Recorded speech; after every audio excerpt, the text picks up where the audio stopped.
And I've been a public school supporter, and I still am. I'm here tonight not as an enemy of public schools, but as a supporter. But sometimes you support best whenever you critique and say, we have to work on a few things. And so for me, in September 2022, I was working as a director of an alternative school in Anderson County Schools. And KDE came out with a guidance on student pronouns, and they asked teachers to use pronouns at student request and to hide it from parents. And when I pushed back that we shouldn't lie to parents, I was suspended from work for 3 weeks.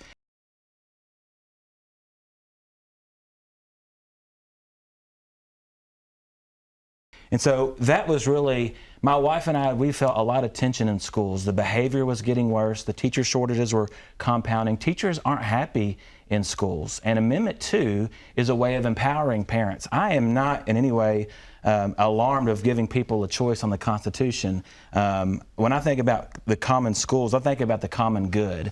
And that I believe Amendment 2 is going to open doors for parents to work with schools in new ways, and also empower teachers to not be forced to violate their conscience and to lie to parents. We should be serving parents, not lying to them.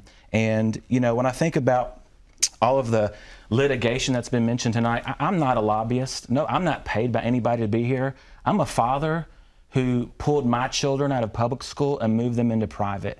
And I work with teachers who've left public school and they go, wow, I never knew teaching could be this fulfilling. After so many years of feeling beat up, I'm just so relieved. And I want more teachers to have that opportunity. So tonight I'm excited to be able to speak on these issues. Well, and we are glad that you're here to do so. A question that comes to mind when you talk about that particular issue that dealt with the LGBTQ plus student population, some would say as a correlation to what you just said, so does that mean that a private school could discriminate against a student who is part of that population based on perhaps they don't subscribe to those particular beliefs? Because that gets at one of the cornerstone arguments against this type of amendment is that private schools can play by different rules. They can cherry pick their students based on either academic performance, disciplinary background, special needs, or even how they identify. Yeah, great question. So let's just put that back. When I read those KDE guidelines, okay, we talk about discriminating against students.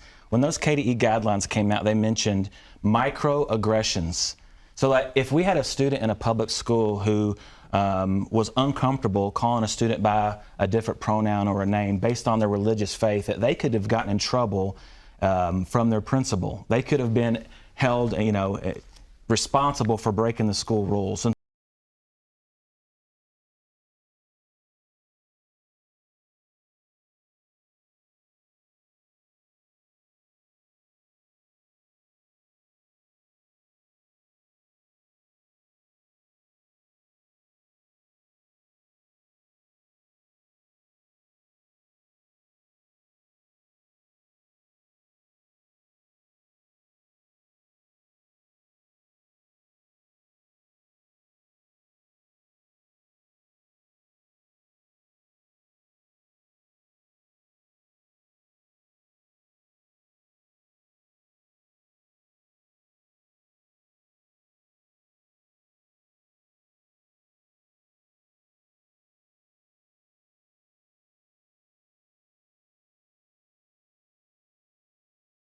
And so we talk about discrimination against students. That's already happening in our public schools. And so the beautiful thing about Amendment 2, and we think about the word as educational freedom, Renee, is that schools can open up and serve all kinds of different needs. You will hear so many people talk about the LGBTQ community students who are being bullied, who their self-worth, you know, they're struggling with depression in our schools.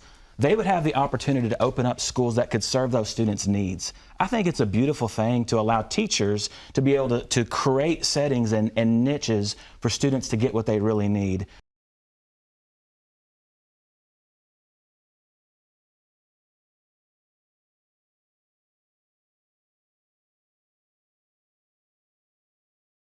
Mr. Adams, a while ago you described Amendment 2, LGBTQ kids could just be sent to their own schools and make them more comfortable. This sounds, reading from the viewer's question, like segregation. Can you explain how this is not simply segregation by another name? Well, first point, the 94% of teachers who are spending money out of their pockets, that's not categorically wrong. Please answer the question I posed. On You said that before. LGBTQ issues, that's a crazy exaggeration of what I said. And that's the issue. In our schools, we have people who are not relating to the common values of Kentucky.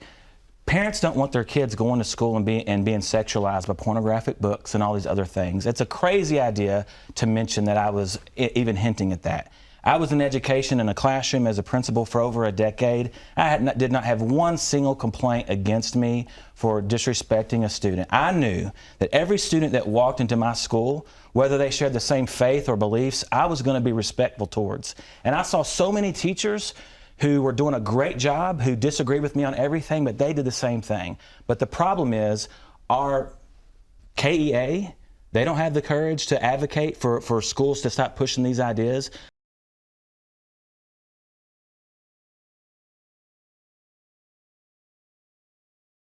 There's a group called Better Schools Kentucky that's flowing a lot of money against Amendment 2.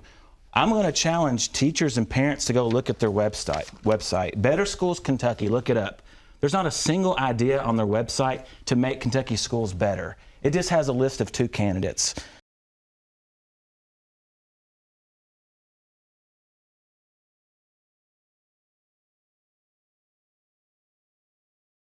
So instead of getting distracted by all these issues and trying to paint me as this horrible person, let me just say, what if I were your child's principal and you disagreed with me on these issues? Wouldn't you want school choice then? What if I were the commissioner of education? What if the next governor appointed me?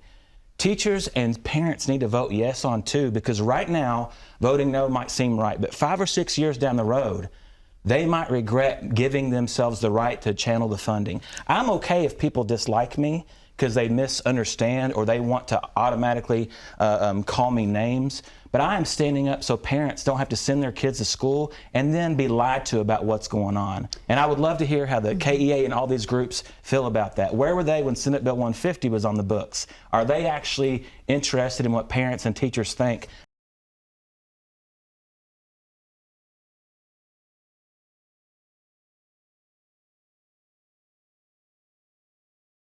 Because the issues teachers are talking about on the impact survey, these groups are not trying to address the behavior, the disrespect, and the teacher shortage. They're contributing to the problem.